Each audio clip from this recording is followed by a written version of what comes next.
네, 오늘 말씀의 제목입니다. 우리 2026년 표현되어 힘차게 외치고 말씀 나누겠습니다. 시작. 용사로 삽시다. 아멘. 우리 옆에 있는 분들 축복하겠습니다. 용사로 사시기를 축복합니다 라고 3분 이상 축복합니다. 용사로 사시기를 축복합니다.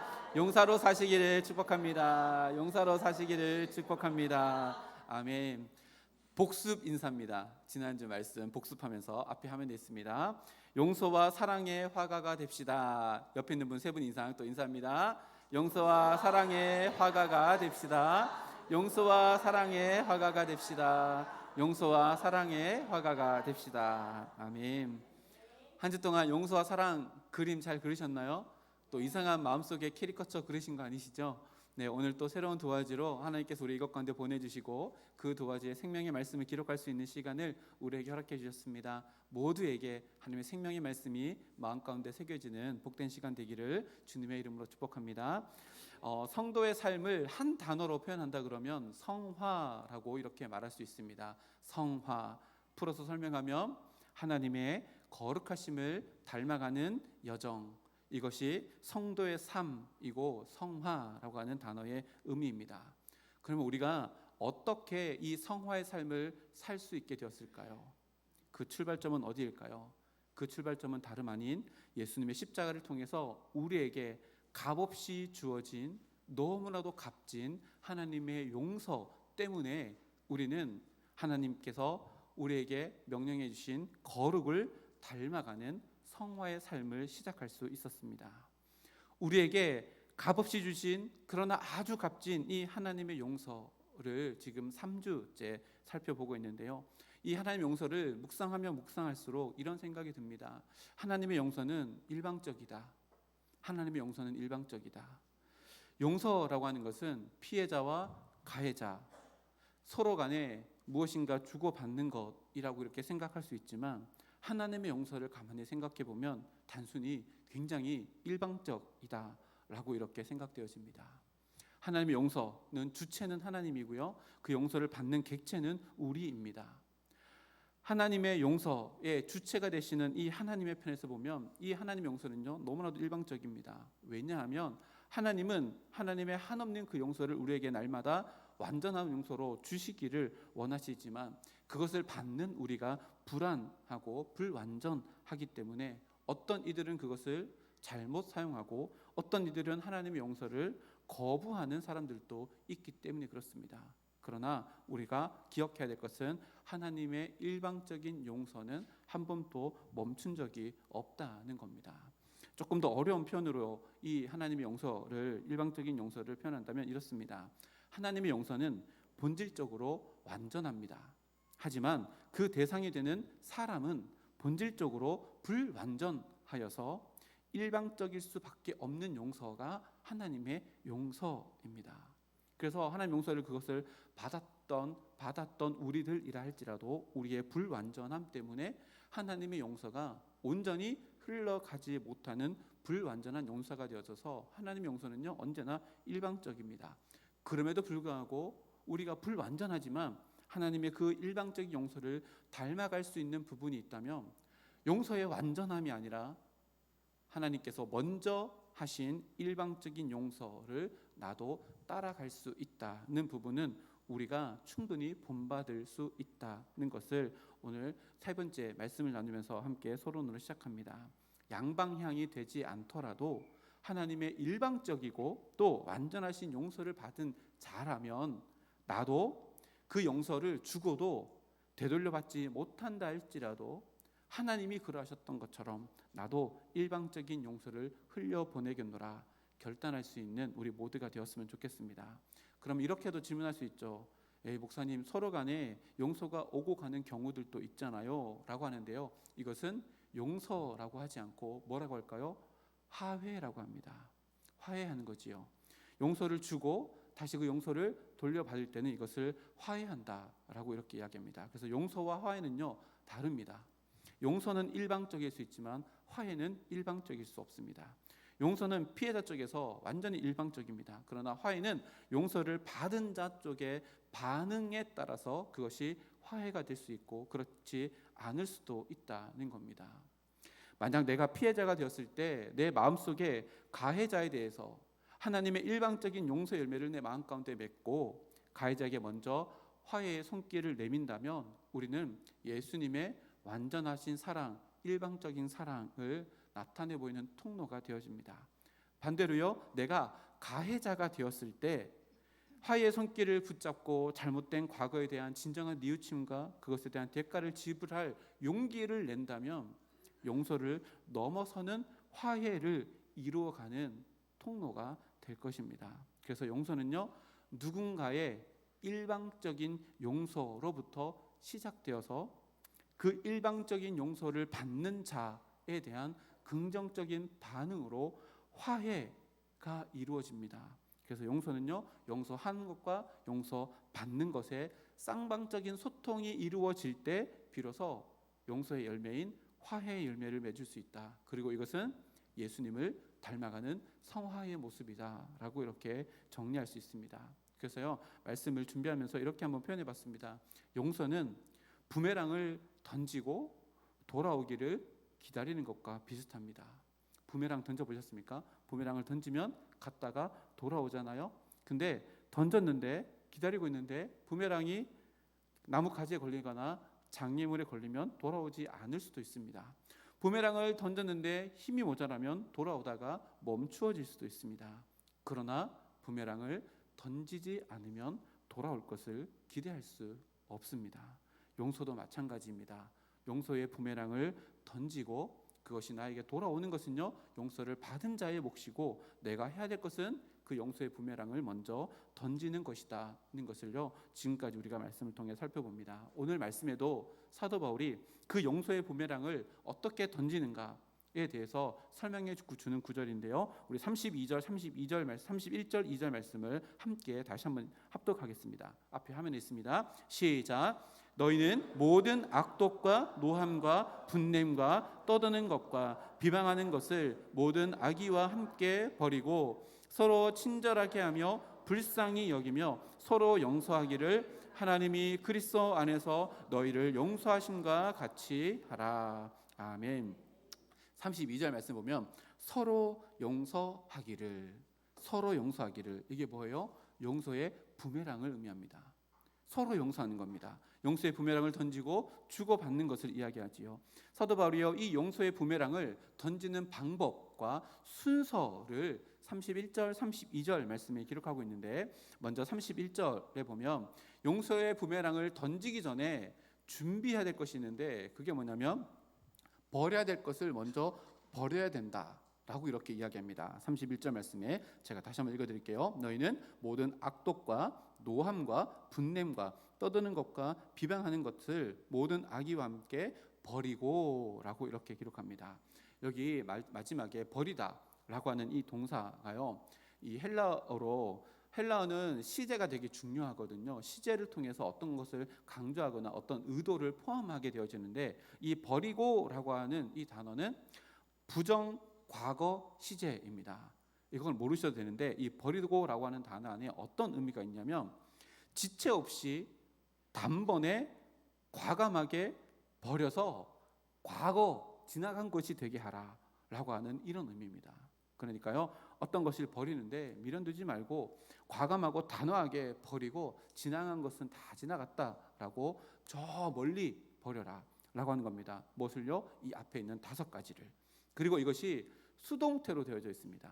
능동태는 내가 뭔가 해가지고 하는 건데, 수동태는 내가 하는 것이 아니라 누군가가 나로 하게끔 하는 거죠. 그래서 이것이 수동태로 되어 있다는 것은요, 버린다라고 하는 이 행동이 나의 행동이 아니라 하나님의 말씀에 순종하는 행동이 되게 해라 라고 하는 의미가 요 버리다 라고 하는 한 단어에 다 포함되어 있습니다. 그렇게 사도 바울은 용서의 부메랑을 던지기 전에 버려야 될 것을 5가지를 이야기하는데요, 오늘 이 5가지를 하나하나 살펴보려고 합니다. 첫째는요, 악독입니다. 악독, 이것은 피크리아라고 하는 단어인데요, 지나간 것들에 대해 원한을 품고 있는 강팍한 마음이라고 이렇게 해석됩니다. 곧 용서하지 못하게 하는 단단해져 있는 마음, 그 마음의 뿌리를 완전히 뽑아서 버려라 라고 이렇게 이야기하는 겁니다. 악독이라고 하는 마음은요, 과거의 상처가 만든 내 마음속에 단단해져 있고 경직되어져 있는 마음을 이야기합니다. 그 마음에는요, 단단해져 있어서 하나님의 용서가 들어갈 수 없습니다. 그래서 사도 바울은요, 그것을 뿌리째, 송두리째 뽑아서 버려야 된다. 그래야지만 하나님의 용서가 내 안에 들어와서 부드러운 마음을 가지고 타인도 용서하게 되어지고 평안을 얻을 수 있다라고 이렇게 이야기합니다. 그리고 이 악독이라는 이 단어 안에 강팍한 마음으로부터 나오는 독설이라고 하는 의미가 포함되어 있습니다. 그럼 독설이 뭐죠? 독설, 욕 같은 것이죠, 그렇죠? 우리의 입을 통해서 상대방의 마음으로 날아가 꽂히는 날카로운 칼을 품은 말이 독설입니다. 그럴 때 우리는 어떻게 해야 돼요? 우리의 입술에요, 파수꾼을 세워야 됩니다. 입을 가려야 됩니다. 그리고 마음이 경직된 부분에서 나오는 그 독설의 말이 나올 때요, 이것을 컨트롤할 수 있는 기술이 필요합니다. 마음대로, 내 마음에 있는 그것대로 내가 이끌어가지 않도록 컨트롤할 수 있는 기술이 필요합니다. 이것은 좀 훈련되어야 됩니다. 사람은 마음이 요동하게 하는 상황, 막 이렇게 욕이 나올 것 같은 이런 상황이 되면요, 숨이 빨라진다고 합니다. 숨이 막 빨라집니다. 그러면 산소가 많이 공급되어지고 흥분 상태가 되어집니다.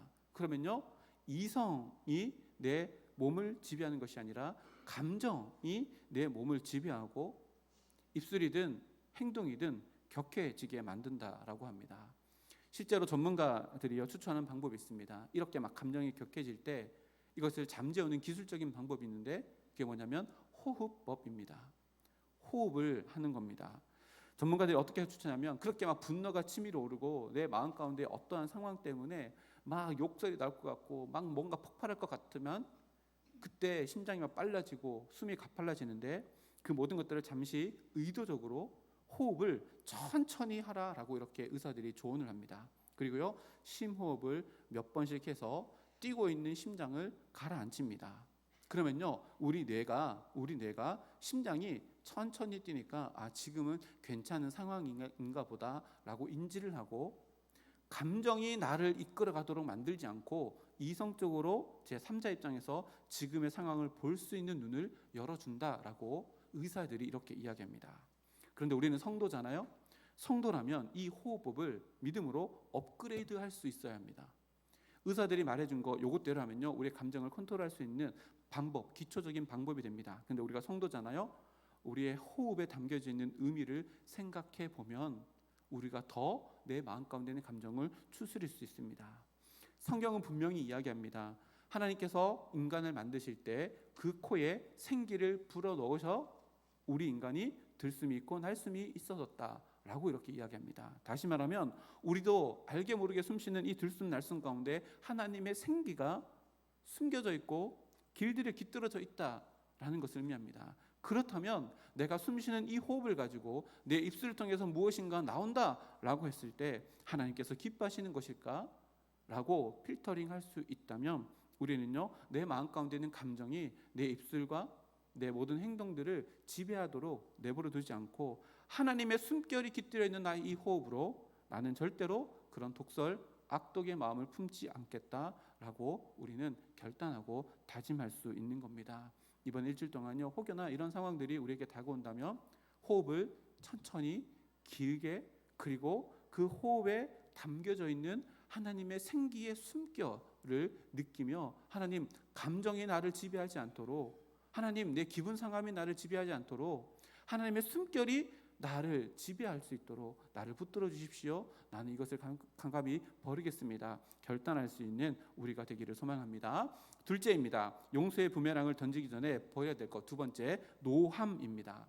노함은요, 디모스라고 하는 단어인데 격하게 끌어오른 분노를 이야기합니다. 이 노함이라는 단어가 사복음서 누가복음 4장에 쓰여진 적이 있습니다. 누가복음 4장이 어떤 상황이냐면요, 예수님께서 하나님의 말씀을 증거합니다. 근데 이 예수님의 하나님의 말씀을 증거하는 예수님의 모습을 보고 유대인들이 격분합니다.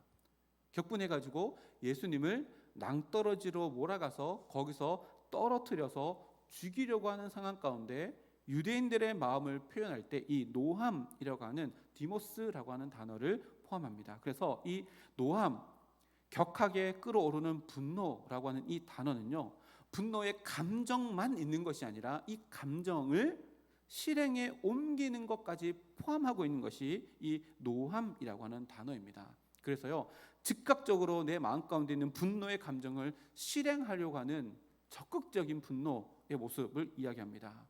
그런데 우리는 성도이잖아요. 아마 누구도 이 즉각적인 분노를 아무 생각 없이 하시는 분들은 거의 없을 겁니다.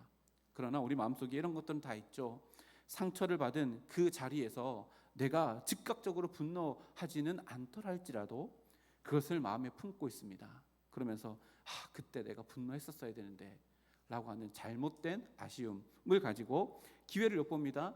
복수의 기회가 보여지면 과거에 그 사람이 나에게 잘못했던 그것을 내 지금의 복수를 정당화하는 것으로 여기고 실행에 옮깁니다. 이것이요, 노함이라고 하는 단어에 포함되어 있는 의미입니다. 그래서 사도 바울은요, 이 노함을 버려야지만 복수의 부메랑을 던질 수 있고 화해할 수 있다라고 우리들에게 이야기합니다. 예수님도요, 십자가에서 자신을 못 박고 저주하는 자들을 어떻게 했어요? 용서하였습니다. 즉각적인 복수를 하지 않고 용서합니다. 예수님을 닮은 죽음을 맞이한 스데반도 마찬가지였습니다. 스데반도 자기에게 돌을 던지는 그들의 죄를 용서함으로 말미암아 복수하지 않는 마음을 가지고 복수의 마음을 다 버리게 되었다라고 성경이 기록합니다. 혹여나 내 마음속에 이런 노함의 마음, 과거의 어떤 일들 때문에 복수하고 싶은 욕망이 있다면 우리는 이렇게 생각하면 어떨까요? 용서는 하나님의 나라를 확장하는 도구가 되지만 노함, 곧 복수하고 싶은 이 마음은 내 삶에 사단의 나라를 확장하는 도구가 되어진다 라고 생각하면요, 내가 단순히 분노하고 노하는 것, 내 삶을 감정에 맡기는 것이 얼마나 큰 죄를 하나님께 범하는 것인가를 알게 되어집니다. 다른 서신서의 사도 바울의 표현을 빌리면 우리가 의의 도구로 쓰임 받으며 살 것인가, 아니면 불의의 도구로 쓰임 받은 인생을 살 것인가. 이것은요, 감정, 분노의 감정, 복수의 감정에 내 인생을 맡기느냐, 아니면 그것을 버려내고 완전히 뽑아내고 하나님의 의의 도구로 하나님의 나라를 확장하는 도구로서의 용서의 삶을 살아가느냐, 우리의 인생을 결정한다는 것을 기억하며 노함이라고 하는 분노의 마음, 이것을 실천으로 옮기려고 하는 내 마음을 송두리째 다 뜯어내고 버려내고 용서의 사람으로 살아가는 우리 모두가 되기를 주님의 이름으로 축복합니다. 분노도 습관이다라고 하는 책이 있습니다. 저렇게 생겼는데요, 제가 알기로 2015년쯤에 나온 책인데 거기에 보면 이런 글이 있습니다. 많은 사람들이 자주 화를 내면서도 분노를 처리하는 방법에는 익숙하지 않다. 화가 쌓이면 병이 되니까 분노는 발산해야 한다고 생각하는 사람이 많다.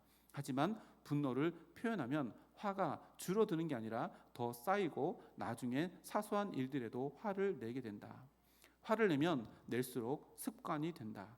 내가 화를 내면 상대방은 그 분노를 그대로 받아 내게 다시 쏜다. 문제는 해결되지 않고 관계만 나빠지는 악순환이 일어난다 라고 이렇게 유치에 기록하고 있는데요, 분노는 쌓아놓아도 문제가 되어집니다. 그렇다고 그것을 있는 그대로 노함, 곧 즉각적으로 반응한다고 없어지는 것이 아니라 오히려 그 분노 행위는 또 다른 분노의 행위를 반복하게 되는 결과를 초래한다. 뭐 하는 거요? 용서의 부메랑을 던지는 것이 아니라요, 분노의 부메랑을 던집니다. 던지면 어떻게 될까요? 그 부메랑은 돌고 돌아서 결국은 내 마음 가운데 더 큰 상처를 내게 된다는 것을 의미합니다. 그리고 바울은요, 이 분노를 버려야 된다라고 이렇게 이야기합니다. 어떤 의미일까요? 누군가 나에게 상처와 아픔, 억울함과 피해를 준 그 사건이 더 이상 현재의 나를 분노하는 재료가 되지 않도록 미련 없이 그것을 다 버려라 라고 하는 의미입니다. 우리는 종종 과거에 나를 힘들게 하고 상처를 주었던 그 사건 속에 과거의 그 가해자를 버리지 못하고 내 마음속에 집어넣었다가 가끔씩 꺼내보며 또 다시 과거의 그 감정이 나를 휩쓸어가는 분노를 경험합니다. 우리 다음 주에 이 지난주 말씀 나눴던 것처럼 이상한 모습으로 그 캐리커처를 그리는 이 장면들을요, 우리가 계속 반복한다는 이야기입니다. 그러나요, 이 모습들 가만히 생각해 보면 왜 그럴까? 그렇게 함으로 말미암아 내가 사람들에게, 그 사람에게 복수하고 싶은 마음을 대리 만족하는 겁니다.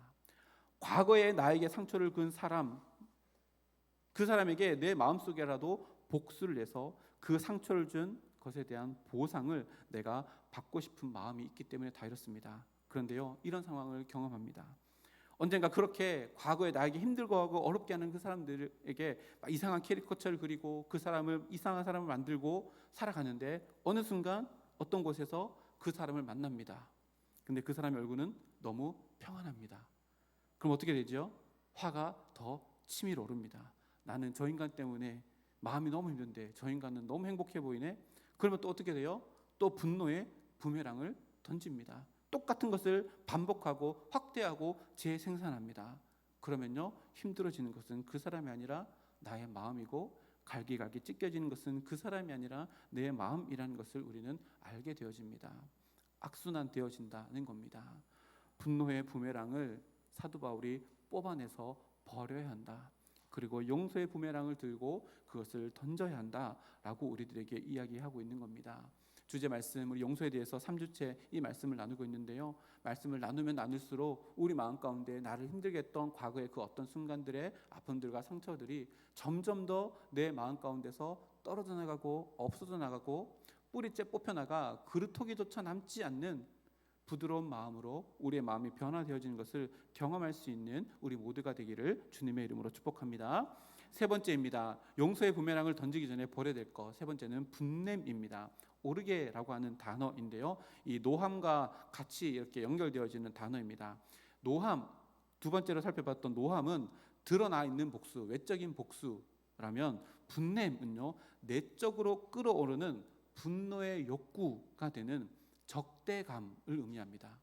그 사람에 대해서 적대적인 마음을 이 분냄이라고 하는 단어, 오르게라고 하는 단어입니다. 그래서 분노, 노함은 표출되지만요, 분냄은요, 적대감을 가지고 표출되어지지 않는 채 내 마음속에 도구로 자리 잡고 있는 마음을 이야기합니다.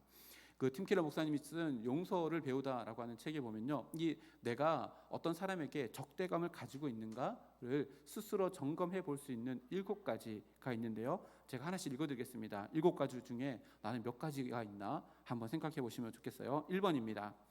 내 마음 가운데 적대감이 있는가, 분냄이 있는가를 점검해 볼 수 있는 건데요, 1번, 속으로 누나를 굴리며 상대에 대해 이렇게 말한다. 바보 같으니라고, 정말 한심한 사람이야. 두 번째, 상대에게 문제가 생겼다는 말을 듣고 아주 고소해한다. 내 얘기하는 것 같은데, 그렇죠? 상대의 행동이 대부분 다 거슬린다. 보기만 보면 막 눈에 거슬리죠. 네 번째, 관계가 어색해진다. 다섯 번째, 상대를 피하기 시작한다. 여섯 번째, 기회 있을 때마다 상대에 대한 부정적인 정보를 퍼뜨리며 이를 즐긴다. 일곱 번째, 서로 거의 말하지 않고 지낸다. 혹시 이 7가지 중에 5가지 이상, 아니면 3가지, 4가지 이상 있는 사람이 있다면 나는 그 사람에 대한 뭘 갖고 있어요? 분냄, 오르게 내 마음 가운데 있는 그 사람에 대한 적대감을 가지고 있다는 것을 의미합니다. 사도 바울은 이것을 뽑아서 과감하게 버려라 라고 이야기합니다. 그래서 7가지 써 있는데요, 그러면 이거를 반대로 행동하면 되겠다라는 생각이 들어서 제가 이것을 반대로 만들어 봤습니다. 첫 번째, 적대감을 뿌리 뽑는 마음은, 첫 번째, 속으로 누나를 굴리지 말고 상대를 이상하게 생각하지 말고 나는 어떤 사람인가를 돌아본다. 두 번째, 상대에게 문제가 생겼다는 소식이 들리면 즐거워하는 것이 아니라 뭐 한다고요? 기도해 준다. 세 번째, 나의 행동이 상대에게 거슬리지 않는가 돌아본다. 네 번째, 어색함을 깨뜨릴 센스 있는 인사말을 준비한다. 다섯 번째, 피하지 말고 외나무 다리를 오작교로 생각하자. 여섯 번째, 기회가 될 때마다 상대를 칭찬하자. 일곱 번째, 가벼운 안부를 물어보자. 이렇게 7가지로 바꾸게 되어지면 우리 마음 가운데 있는 적대심은 없어지고 용서의 부메랑을 들고 던질 수 있는 부드러운 마음을 소유하게 될 것입니다. 이렇게 우리 마음 가운데 있는 누군가를 향한 적대감을 다 송두리째 뽑아내고 부드러운 마음으로 용서의 부메랑을 충분히 던질 수 있는 우리가 되기를 소망합니다. 네 번째입니다. 용서의 부메랑을 던지기 전에 버려야 될 것들. 떠드는 것입니다. 이 떠드는 것은 앞부분과 또 겹쳐지는 부분인데요. 떠드는 것이라고 하는 의미는요, 적대적 감정이나 의도를 품고 상대에 대해서 악한 말을 퍼붓는 행위를 이야기합니다. 아까 분냄은요, 마음속에만 갖고 있는 거고, 이 떠드는 것은 말 그대로 행동으로 나타내 보이는 겁니다. 여러분, 말은 말로 그치지 않습니다. 덧붙이고 덧붙여져서 소문이 되어집니다. 소문이 되어진 말은요, 영향력, 힘을 가지게 되어집니다. 그리고 그 소문의 대상이 되어지는 그 사람에게 소문의 영향력은요, 그 사람을 짓누르는, 인생을 짓누르는, 마음을 짓누르는 엄청난 무게로, 압박으로 다가오게 되어집니다. 그 출발이 뭐예요? 적개심을 가진 마음이 쏟아낸 말 때문입니다. 떠드는 것 때문에 그렇습니다. 불이 탄다라고 이렇게 표현하잖아요. 이것을 연소라고 합니다. 연소할 때는 세 가지가 요소가 필요한데요. 뭐가 필요하냐면 연료가 필요하죠. 탈 물질이 필요합니다. 그리고 산소가 필요하고 점화원, 열이 필요하죠. 이 세 가지가 있으면 불이 탑니다. 그러나 이 세 가지 중에 한 가지라도 없으면 불이 꺼지게 되어집니다. 바울이 버리라라고 말하는 이 떠드는 것은요, 불을 탈 때 장작을 의미합니다. 장작을 더 이상 넣지 말라는 것을 의미합니다. 복수의 불길이 막 타오르고 있는데 거기 가지고 떠드는 말, 내가 한마디 더 못해가지고 더 많이 불을 분노의 불을 지피지 말라는 이야기가 바로 이 떠드는 것을 뽑아내서 버리라라고 하는 겁니다. 그래서요, 이 분노에 찬 우리의 말은 분노의 불길이 타오르고 있는 그곳에 그것을 더 활활 타오르게 한다는 것을 늘 기억해야 합니다. 그리고 만약에 분노의 소리가 들려 나가면 거기 가가지고 장작 하나 더 붙이는 것이 아니라요, 거기 가서 뭘 해야 돼요? 유신 정라님 하신 것처럼 불 끄러 다녀야 됩니다. 분노의 불길을 끌어 다녀야 됩니다. 더 이상 나무를 넣지 않고요, 산소를 없애고 열을 없애고 연료를 점점 없애는 것으로 우리는 오늘을 살아갈 때 용서의 부메랑을 던질 수 있는 하나님의 백성으로 살아갈 수 있다는 것을 이야기합니다. 어딘가에 분노의 불길이 막 타오르고 있는 게 보이시면 가셔야 됩니다. 그리고 뭐 하는 거예요? 소방관으로 역할을 감당해야 됩니다. 분노의 불길을 끄는 자로 살아가야 합니다. 그래서 우리 한번 이렇게 해볼까요? 불 끄러 갑시다. 다시 불 끄러 갑시다. 무슨 불 끄는 거요? 분노의 불길이 타오를 때요, 떠드는 말로 장작 넣지 말고요, 그것을 다 빼내셔 분노의 불길을 끄고 그 다음 뭐 하는 거예요? 용서의 부메랑을 던질 수 있어야 합니다. 다섯 번째입니다. 용서의 부메랑을 던지기 전에 버려야 될 것들. 다섯 번째, 비방하는 것입니다. 이 비방하는 것이 떠드는 것과 되게 비슷해 보입니다. 근데 비방하는 것은요, 그보다가 조금 더 좋지 않고 깊어지는 것을 의미를 포함합니다. 이 비방하는 것이라고 하는 것은 단순히 욕설하고 조롱하는 말을 가리키는 것이 아니라, 이 말이, 비방하는 말은 내가 던진 이 욕설이 하나님을 향해 있다는 것을 의미하는데요, 하나님을 모독하는 말, 하나님을 거역하는 말이라고 하는 것이 이 비방하는 것이라고 하는 것에 포함되어 있습니다. 즉, 우리가 상대방을 향해 품은 분노로 인해서 터져나오는 이 말은 상대방만을 향해 있는 것이 아니라 그 상대방을 붙들고 계시는 하나님을 향해 있다는 것을 기억하라 라고 하는 말씀이 바로 이것입니다.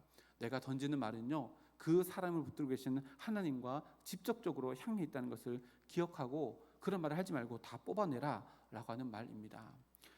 출애굽 당시에 이스라엘 백성들이요, 모세를 엄청 원망했습니다. 목이 마르면 목마르다고 원망하고, 배가 고프면 배고프다고 원망하고, 고기 먹고 싶으면 고기 먹고 싶다고 원망하고, 힘들면 힘들다고 원망하고, 돌아가고 싶다고, 애굽으로 가고 싶다고 늘 모세에게 원망하고 불평했습니다.